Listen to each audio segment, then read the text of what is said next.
Welcome to Organic News with Cat Waters, revealing the truths behind the conspiracy. Every Tuesday from 6 to 8 Eastern. Okay, thank you for tuning in to this Tuesday. Last Tuesday of 2015. 2015. We have our first guest is going to be Paul Gallagher, the economics co-editor of the Executive Intelligence Review.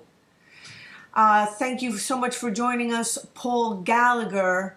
We're going to be talking about, Daniel Burke had sent me this link for, you're with the LaRouche PAC. Can you just explain what LaRouche PAC, Lyndon LaRouche? Sure. Good evening, Catherine. Thanks for the opportunity to be on. Sure. LaRouche PAC is now a more than a decade-old political action committee, which is devoted to issues not to supporting individual candidates, except in rare cases, but devoted to especially the issues of Wall Street, the Glass-Steagall Act, and the need to reenact it and reinforce it in order to shut down the casino on Wall Street and in the City of London, and other issues, in particular the actual profile of international terrorism and how it can be attacked. We have definitely gone for legislation, and in fact gotten legislation introduced in both houses of Congress in the last few years for restoring Glass-Steagall, other legislation to declassify a very crucial part of the report that Congress did on the 9/11 attacks in New York and Washington, which, if declassified, would illuminate the Saudi role behind those attacks and would change our foreign security policy. We do these kinds of high-impact mobilizations aimed at legislation, but also aimed at changing people's conception of what they're capable of doing to save the American Republic. We've also been calling for the impeachment of Barack Obama now for some time, in particular for his war policy in direct violation of the Constitution and the separation of powers, and also in violation of humanitarian law, and did so before him with George W. Bush as well, and with Dick Cheney. So that's some idea. I just wanted to make, just let everybody know, there is a call-in number. It's 917-947-9036 in the U.S., but I would like to ask people if they could wait till at least 6:30 or so. Paul, if you have the time to go to at least 6:45. Yes. And hopefully some people would be able to call in with questions at around 6:30. So we have until at least 6:30 to just discuss. I should say also that we do a great deal of classical music study and performance, and all of it at the Verdi tuning, so-called, which we've been campaigning for decades to restore, the tuning of A equals 432 on the scale, which Giuseppe Verdi became known as his tuning because he was so devoted to it, and as a legislator he introduced legislation in Italy to restore it. Just recently, last week, we did 2 Messiah performances in churches in Brooklyn and Manhattan, very, very well attended and very well received, and have a big and growing community chorus there. That's another aspect.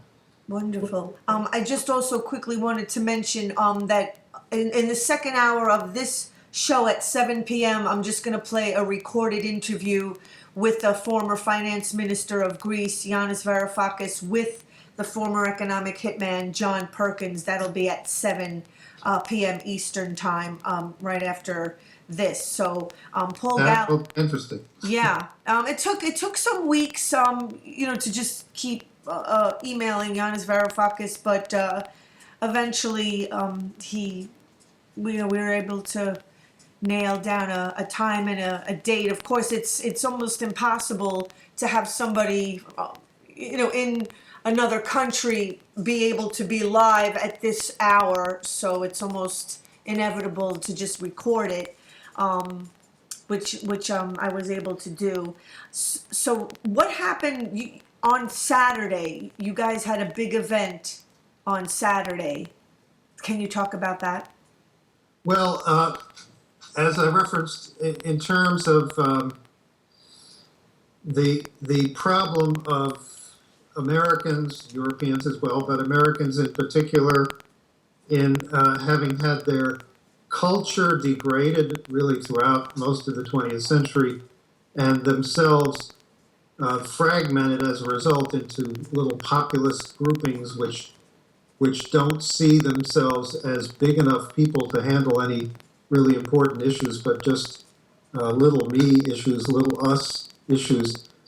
We've always thought that it was crucial in trying to reverse that the science of music be restored, that music as an actual fusing of art and science be restored. That means the music of Bach through Brahms in particular.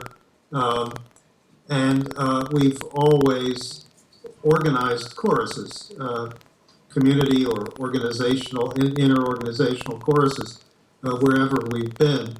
Right now there's a big concentration of effort in building up a community chorus in New York.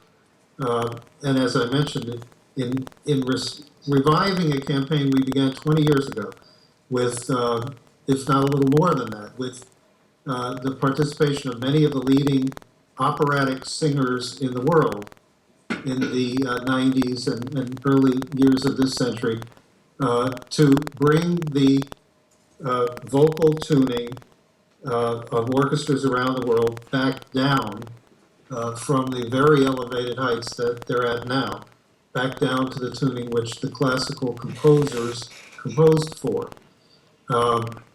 This means tuning pianos down, tuning stringed instruments down, which is easy, tuning brass and wind instruments down, which is not so easy. And it makes an entirely different ability of the voice to transit through the registers and sound the way that those composers intended that it should sound. So this has grown up pretty rapidly in New York in the last year, to the point where we had, I know, and I was not there participating, but we had 75 or more in the chorus in Brooklyn, and again in Manhattan. This was last Saturday in Brooklyn, and last Sunday in Manhattan, and performed the Messiah at both. And certainly none of those people had ever heard it performed at that tuning before. There were about 1,000 people who came, and that is then feeding into the recruitment of a larger community chorus or choruses. This is an effort to make of people better, more potent citizens, let's say, by also being able to speak well, being able to sing, being able to express themselves in a more powerful way than they did before. So that was, people were very happy. Those who organized and participated in those performances last weekend were very happy with them. And so, what is it had 3.7 thousand shares. Evil rulers are bringing us to annihilation on January the 1st. It will be the trigger. When on 3 days from now, really on the 4th, the Monday, when something called bail-in for banks, insolvent banks, becomes the universal law in Europe, some very bad things are likely to happen. bail-in has hit 3 times before, 4 if you count the slow bail-in that was done in Greece during the asphyxiation of Greece last year. But the famous one was in Cyprus in 2012. That was famous because the European Union Cyprus had asked for a bailout of 2 large failing banks, which were very important to the Cyprus economy.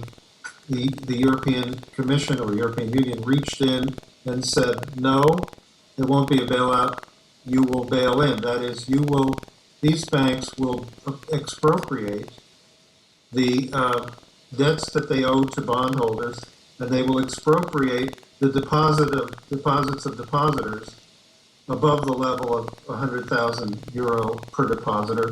And for some depositors below that level, they will take their money also. And they will use that money expropriated from those who bought the bank's bonds and those with accounts in the bank. They will use that expropriated money to give themselves more capital and therefore not need a bailout. This was devastating to the Cyprus economy. Above all, it was the accounts of businesses which were seized almost entirely. Businesses across the entire island shut down en masse, and it has not recovered. Can you just explain what is wrong with doing that? Like, why is that devastating to just make new money? Well, people know we have a bank insurance in this country, Federal Deposit Insurance Corporation. The idea when a bank fails has always been that the depositors are made whole at least up to a very respectable level by the FDIC, and the bank is let go. So the bank is sacrificed, the depositors are made relatively whole. What bail-in does, it reverses that. The objective is to keep the bank going as an operating concern while sacrificing the depositors and the bondholders of the bank. And there's often very little difference between them, because this really originated in the 1920s. It's really the reason why the Glass-Steagall Act was passed in 1933 at Franklin Roosevelt's urging, namely that the big banks, particularly the National City Bank, which was then the biggest, were selling to their depositors what the depositors thought were significant certificates of deposit in the bank, but which were actually shares in the bank and bonds of the bank, and also shares in other stocks that the bank was speculating in. So that when the crisis hit in 29, these depositors were utterly wiped out. That mixing together, they literally had the offices of the National City Investment Bank located in the lobbies of the offices of the National City Commercial Bank, and they were tripping people on their way in, as you can imagine, and selling them securities of the bank, while many of them believed that they were simply depositing more money. This has been done over and over again. It was done in Spain in 2013 with even more devastating effect, because there were nearly 200,000 depositors who lost an average of 50,000 euro or $55,000 each. So think about that. That is real economic devastation. And that's directly related to Glass-Steagall, because Glass-Steagall removed the regulation of the bank. It was like, isn't Glass-Steagall like a firewall that separates commercial and securities banking, or broker dealing, investment banking, it's sometimes called. It separates all of that speculative casino from the bank which takes deposits and makes loans, the commercial bank. In Europe, it's been a longer time since that was gotten rid of. In the United States, it was gotten rid of in 1999. It worked to prevent any kind of bank panic for more than 60 years. And then within 8 years of its repeal, we had a total global bank panic. But in Europe, these laws were enacted after World War II in imitation of Glass-Steagall, and they were then eliminated much earlier than they were here. The instance in Spain, again, was the banks. This was a banking group called Bankia, which had been created by putting together a lot of failing savings banks and so forth. And they were selling their customers what they call preferentes, sounds like preferred shares, and that's really, they thought they were preferred CDs, and they were wiped out. In Italy, during this past month, just in December of 2015, more than 10,000 depositors were wiped out when 4 Italian banks failed. And this has caused a furor, particularly because one of the depositors committed suicide, and that then led to demonstrations of others, hundreds of others of the depositors who've been wiped out. But imagine this on January 1st, or January 4th, if it takes until the Monday, becoming the mandated policy for all banks in Europe, mandated by the European Commission and the European Union, under the so-called single bank resolution mechanism. That then means you have zombie banks all over Europe, especially in London, but also in Southern Europe, banks like Deutsche Bank, which are in the process of falling apart. They've been laying off, during 2015, hundreds and hundreds of thousands of employees among them, shrinking down, trying to sell off part divisions and so forth to survive. You have these zombie banks, and now all of a sudden, the policy is no longer either to bail them out or to take them into conservatorship and shut them down, but rather to bail in their depositors and their creditors, the owners of their bonds, and allow them to keep going while chewing up and ruining the people who bought their bonds and the people who deposited money in their checking and savings accounts and so forth. I mean, it sounds perfectly criminal.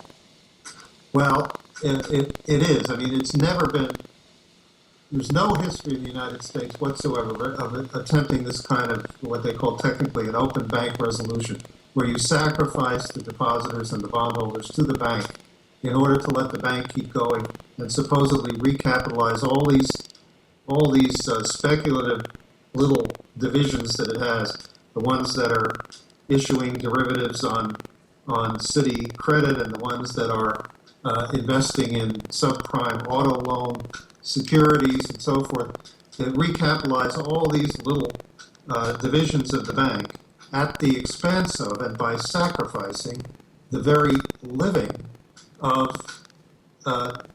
bondholders and depositors of the bank. This has never been done, but it is nonetheless law in the United States as well under the Dodd-Frank Act of 2010. It's simply that in the United States, it does not become the mandatory policy for all banks and all bank regulators and so forth as of January 1st, which it does in Europe. And as I say, very, very bad things are likely to happen in Europe to the citizens of those countries, more or less immediately after the first of the year. In making the examples of Greece and of Cyprus and of Spain and of these banks in Italy, making this universal across the continent. So when you put that together with the fact that the credit markets in the United States have been collapsing because of the year-and-a-half-long collapse in the price of oil and other commodities, we're facing a real wipeout economically. And so let me just read this short first paragraph of the article entitled "Evil Rulers Are Bringing Us to Annihilation. January 1st will be the trigger." The mega financial blowout, which is now scheduled immediately after New Year's Day, promises an almost instant shutdown of the economies of the U.S., Western Europe, and most of Central and South America. It will be immeasurably worse than that of 2008 or the crash of 1929. And so you said the 4th the Monday. And I mean, so what are they going to do exactly? Well, you can't tell which bank they're going to take on what day, but they're going to do across Europe what they have done in the isolated instances that I was discussing. In Cyprus, and also in Greece to a significant extent, where in effect the Greek banks were shut down by direct intervention of the European Central Bank and the European Commission, putting Greeks into a race to get their money out before they lost their money. I'm sure that will be discussed by your guest in the next hour. But this will now become the policy everywhere. The banks that are lined up, take for example Royal Bank of Scotland, or Lloyd's Bank, or Barclays Bank. These banks were nationalized 8 years ago by the British government. Their financial position has not improved at all since then. In other words, they are the beneficiaries of an 8-year-long running bailout, and the holders of a lot of toxic assets. What's scheduled immediately after the first of the year is that gets reversed, and those banks the regulators will reach out at any point and put those banks through what they call a resolution in order to supposedly make new capital out of the bonds held by the bondholders and the deposits of the depositors at those people's expense, or at those pension funds' expense, or those insurance funds' expense, and make new capital for the bank out of those. If such a thing is attempted with really large banks, not on the size of the 4 middling banks in Europe in Italy that just failed, but large banks that are in trouble, then the result will be the devastation of hundreds of thousands of people. It will make even what happened in Spain in 2013 with Bankia look small by comparison, and that was real mass impoverishment of hundreds of thousands of households. Why don't you think that, even after in the U.S., the crash of '08, there hasn't really been in this country much of an uprising? Well, Americans have, I was indicating or alluding to this earlier in LaRouche's view, Americans have really become degraded in their view of themselves and in their view of what they can do and what they can know. And this has been going on really for generation after generation. And the more that gets reinforced with the idea that each person identifies with some little group that is somehow being insulted or being offended by other groups, and that's that person's identity, then we don't have citizens anymore. We have people who react to special hot-button issues that are supposedly their hot-button issues, and who really even profess not to understand what should be done for the country to recover. I mean, that's the real difficulty. It's a cultural question, and one of restoring the habits of citizenship and of thinking that go with citizenship that used to characterize this country. That's why I feel like, people really need to start turning to their inner resources and stepping up. I mean, I don't want it to sound cliche, but it's just clear that the money doesn't have the real wealth. It's standing up for yourself, coming together with others, joining groups, and I mean, in Iceland they jailed some bankers. They did. And why did they do that there and they can't do that here? Well, obviously it was a small country, and a smaller number of people had to stand up and lead, but they did. A government was pushed out in the course of that, and bankers most certainly went to jail, as well as, in fact, there's still, in recent months, been more and more of them starting their sentences. And the banks very definitely were closed and then reopened with government assistance, and they went through some austerity, nothing like the endless intensifying austerity that Greece faced, but rather they went through some and got it over with in order to capitalize new banks. And those banks then were on a very short leash in terms of what they were permitted to do. So, that was a demonstration, although in a small country, that if your leadership is willing to look the thing in the eye, like we were trying to get John McCain to do back in 2008, look the thing in the eye and say, let them go, let those large banks go, you can survive. If you say, take an orderly, quick series of steps, beginning with Glass-Steagall, and shut those Wall Street casino operations down, don't even wait for them to go, shut them down preemptively, you can survive that, the country. At least break the banks up. I mean, if they're too big to fail, don't let them get too big. Well, yeah, sure, they've gotten very big.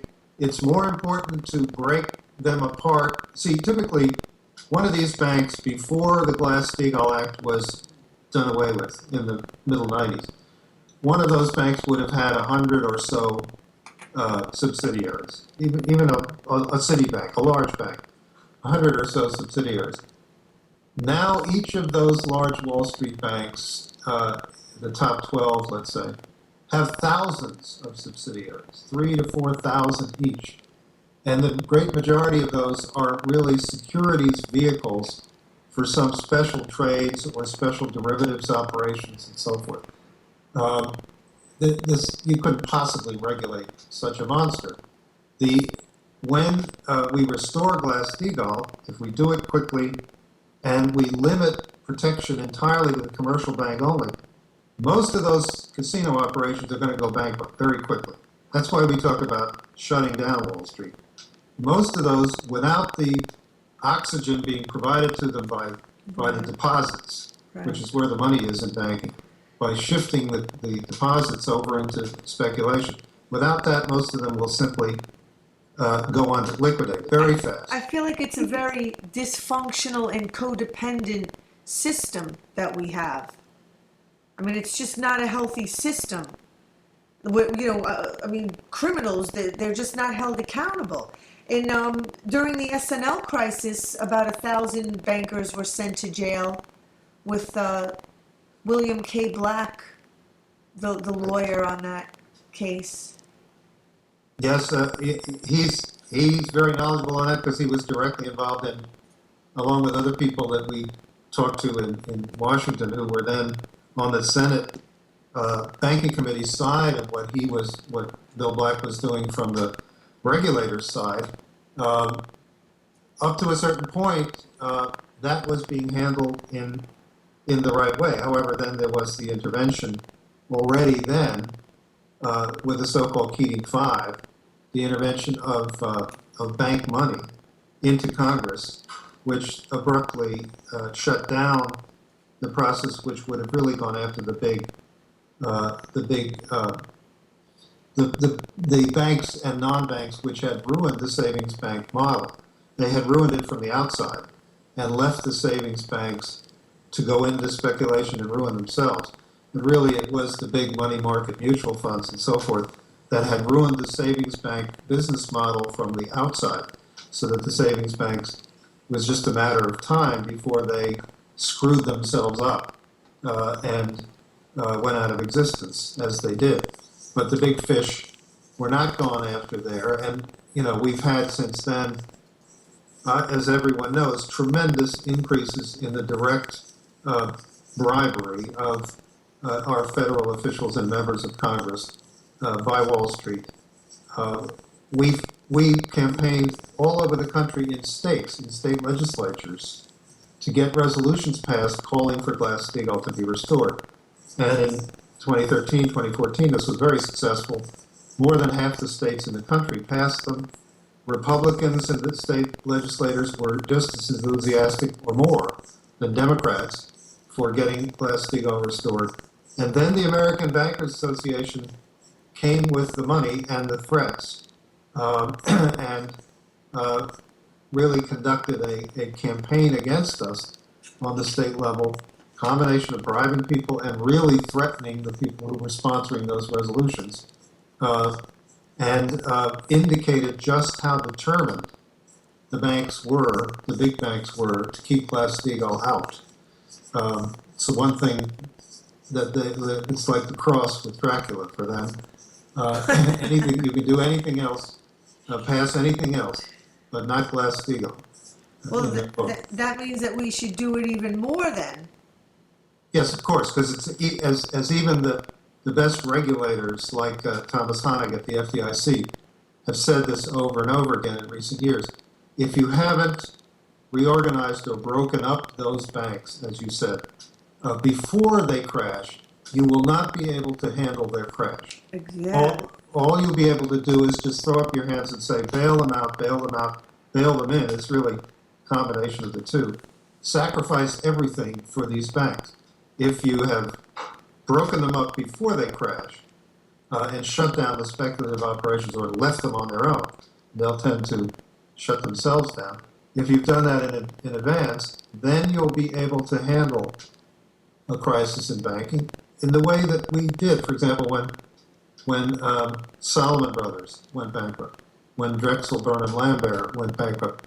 These at the time were large investment banks on the scale of investment banks, but when they failed, there wasn't a ripple.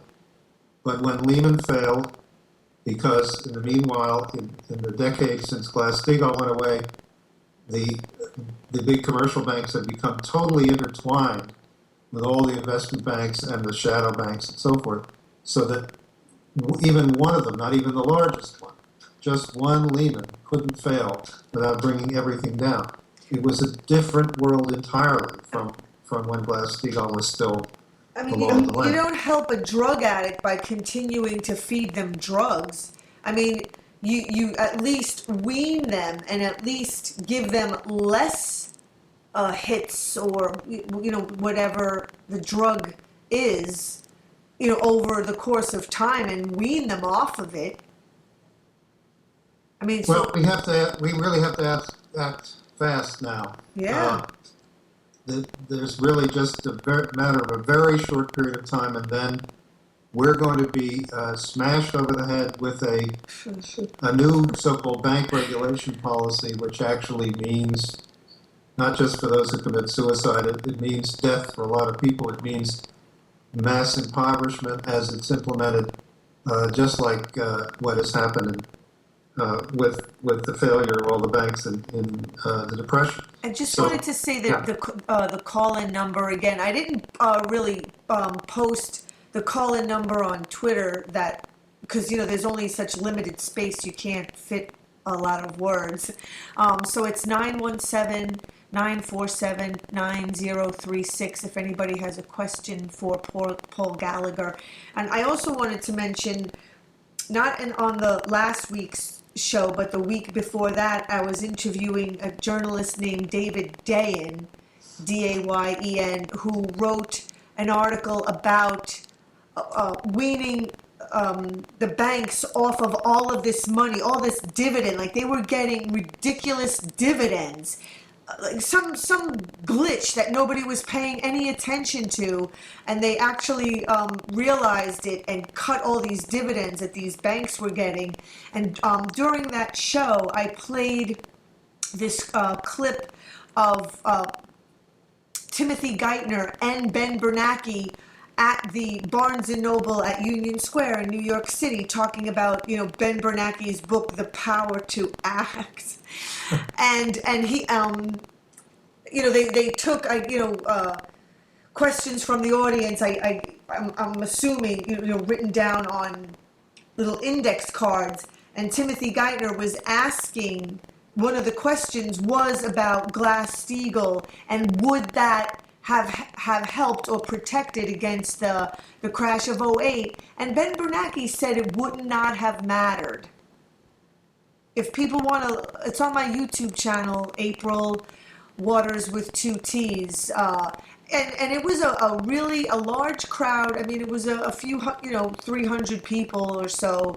And no one challenged them. No one challenged him on that.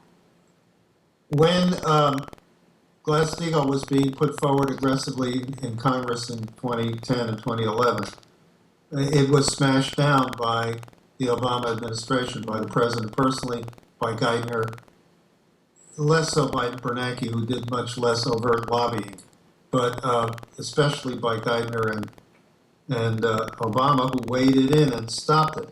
And Geithner used that story, which is a false one, that Glass-Steagall would not have prevented the crash in 2007-8 because the first institutions that failed were not commercial banks. This is the most ridiculously irrelevant argument that you could possibly raise. The banks that were big commercial banks didn't fail precisely because they were all bailed out by the federal government. Otherwise, as Bernanke admitted later, they would have all failed.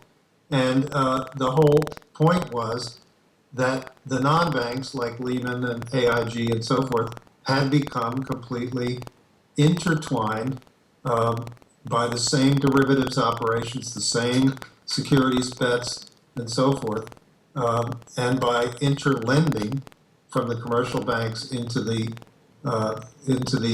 non-banks and securities operations. They'd become so intertwined that, as I said, a Lehman couldn't fail without them all failing. That was the result of the absence of Glass-Steagall regulation. So, but they used that argument, and they use it still today, because by a combination of that argument and threats, they were able to get Harry Reid lined up to kill the thing in the Senate, where it had arguably, according to some senators publicly at the time, it arguably had 50 or more votes in the Senate in 2010 as an amendment. So, I was familiar with that event because it was reported to me by some people from our political action committee in New York who went to it. Suzanne came to it. Yeah. She was there. And it was basically just a handful of us rebels that were there. And then when it ended, Harrison and Lorna, who are advocating the Dennis Kucinich's The Need Act, started holding signs and literally, just protesting out loud amongst all of the, the at least 300 or so people, audience members that were there. And I mean, yeah, they were the only ones. They were the only ones challenging Bernanke and Geithner. I mean, after the event was over, but I mean, it was still within their earshot.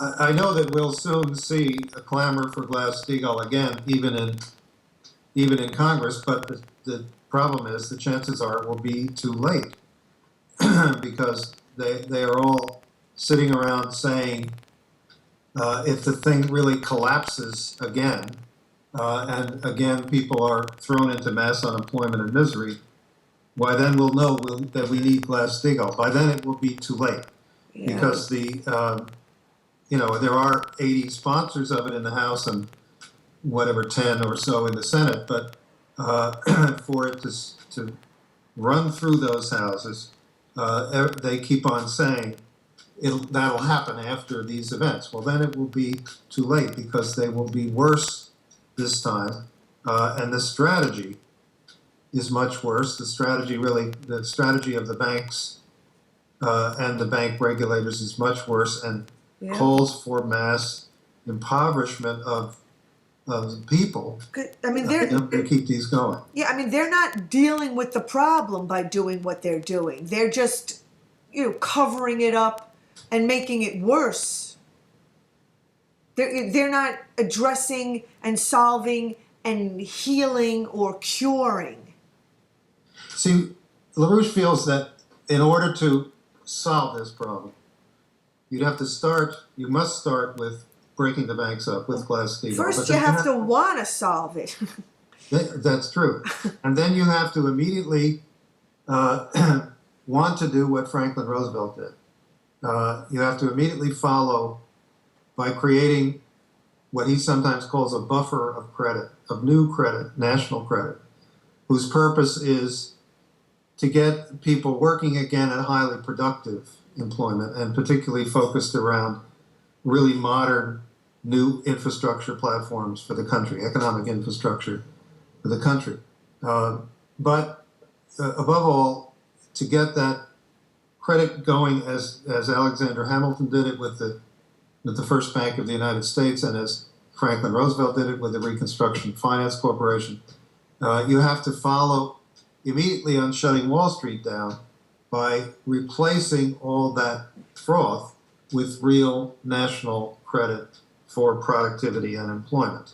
And that we actually have on our website right now today for the first time a pamphlet which is called If the U.S. Joins the New Silk Road, meaning the belt of transportation and power and communication construction that China is building across Eurasia, the so-called New Silk Road, the new railroad lines that are running all the way from the Chinese coast to the Atlantic coast, and the other purposes of the Asian Infrastructure Investment Bank.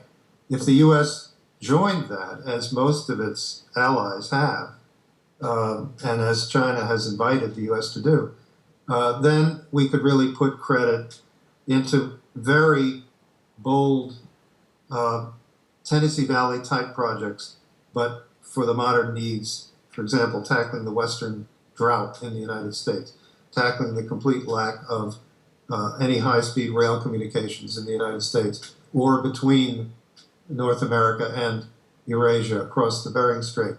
These kinds of things. So we just put that pamphlet up on our website, which is www.larouchepac.com. Yeah, I posted a link for it on Facebook as an intro for this show this evening. So it's on my Facebook page, Cat CAT Waters with double T, and it's also on your website.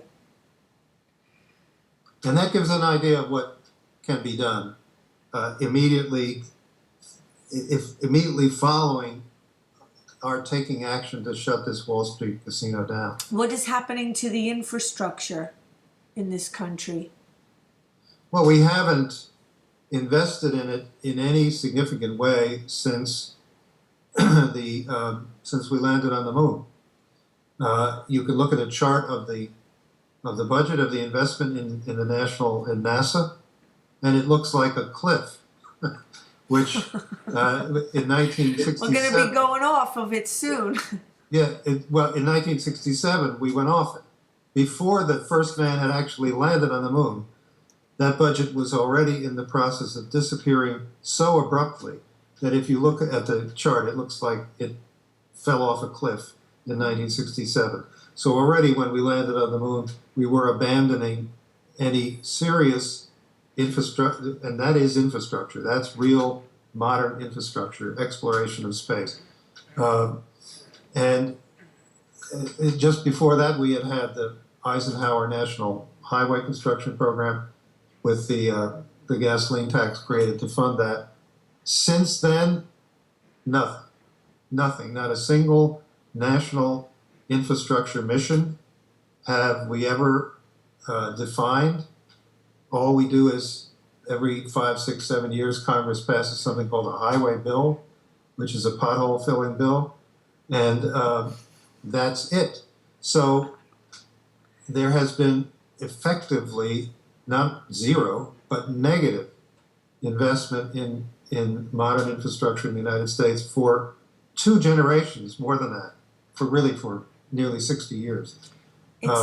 It's So there are tremendous holes to be filled and completely new ones.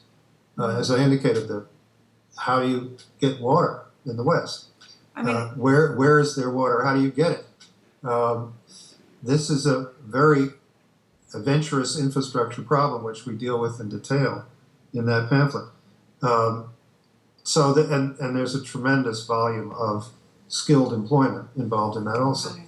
it says that China is the nation whose national banks provided most of the productive credit to keep the world's industry going since the Wall Street crash of '08. And while the U.S. Federal Reserve and its international partners in crime have done nothing but provide trillions in quantitative easing to bail out bankrupt banks while destroying the physical economy. Certainly half of all of the economic growth in the world in the last 8 years has been directly the product of Chinese investments, Chinese credit, on the order of $20 trillion in credit that the Chinese national banks have created during that period of time. Obviously, not all of it has gone in the most useful directions. There are some bubbles there, but there have been tremendous investments in carrying the industrial survival of the world economy since then, and also in building out. In that 10 years, China has constructed a high-speed rail system, which is the largest of any in the world, from zero 10 years ago to now about 12,000 miles of high-speed rail. What's China going to do about their smog pollution problem? Well, they're trying to attack it on a whole number of levels at once, with constructing a lot of nuclear energy, constructing a lot of what's called renewable energy, and shutting down as fast as they can the relatively obsolete coal-burning power sector, which comes from their period of really rapid industrial growth from the 80s and the 90s. They're trying to get that shut down because a lot of it is very inefficient. They had no environmental regulation over there for quite some time. They're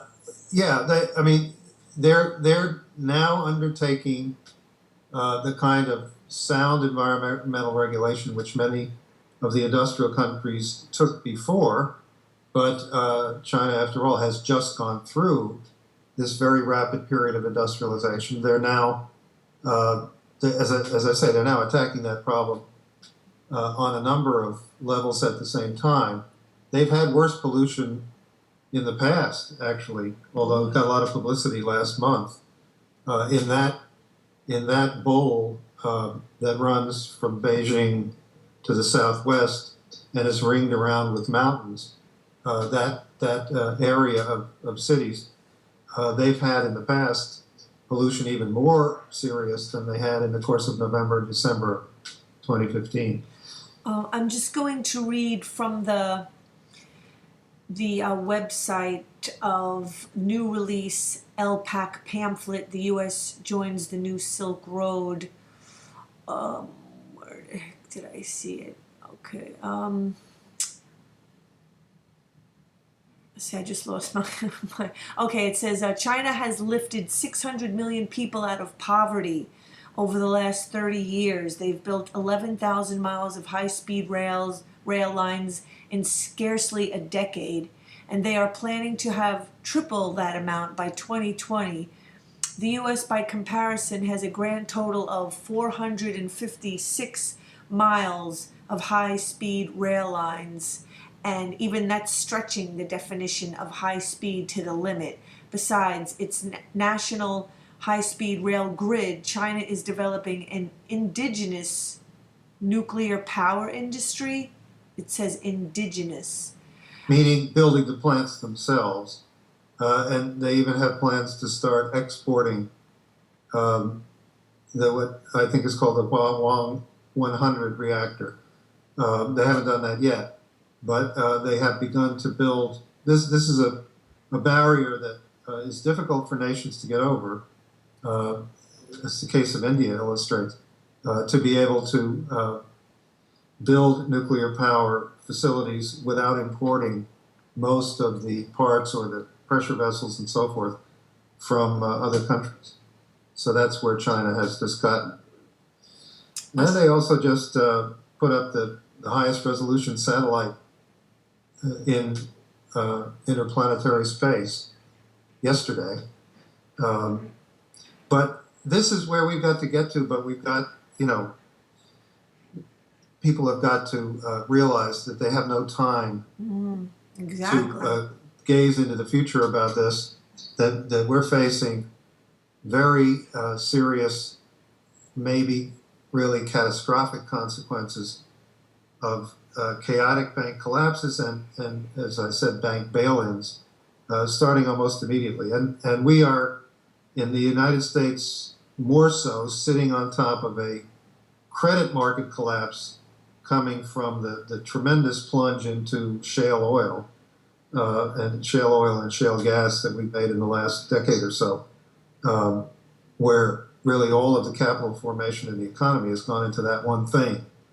And the collapse in the price of oil has wiped it out.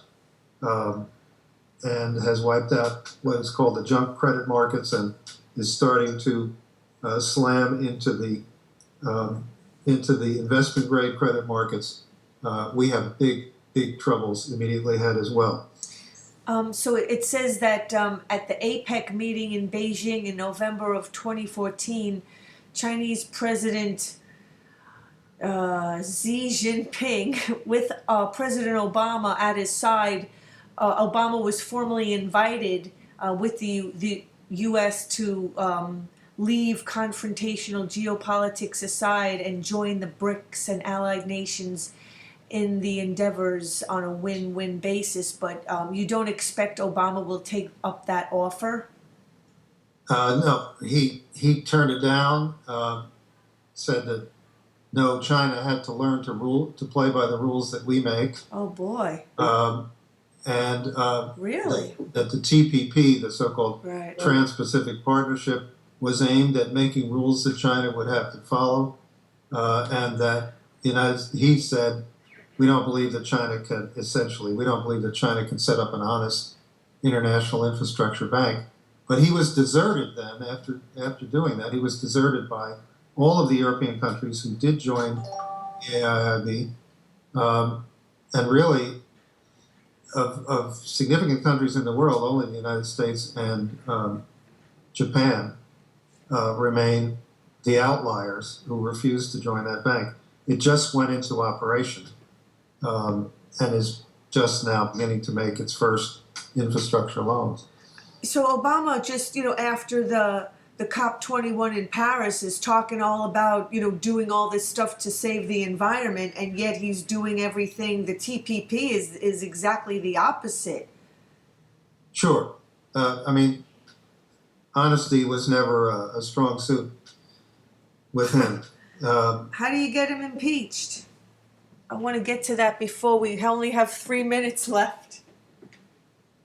LaRouche's view is that the conditions for his removal under the 25th Amendment have been met. And that really means, the 25th Amendment means that he's not competent to hold the office. Right. That really means the initiative has to come, it doesn't have to come entirely, but has to include people on the Democratic side. We're talking about what happened with Nixon, when people from his own party approached him and said, Dick, you've got to leave. If you stay, you're going to be impeached, so you have to leave. And it was then a very rapid process. That can happen with Obama. It's not too late. He has committed every form of war crime that Bush and Cheney committed, and he's redoubled them, and he's turned large areas of the Mideast and North Africa into just chaos terrorist havens by his wars. The guy is a complete disaster. And as they're president. saying they're going to continue for another 30 years. Yeah. Well, I mean, he may say anything, but you know, you have so far one person in the Congress or two people because she's got a co-sponsor, Tulsi Gabbard of Hawaii and Austin Scott of Georgia, who have finally put in a bill which says that the Obama's wars are unconstitutional and illegal, and Congress should stop them. That's the basis on which a real move for impeachment can also be made. But again, we're running out of time.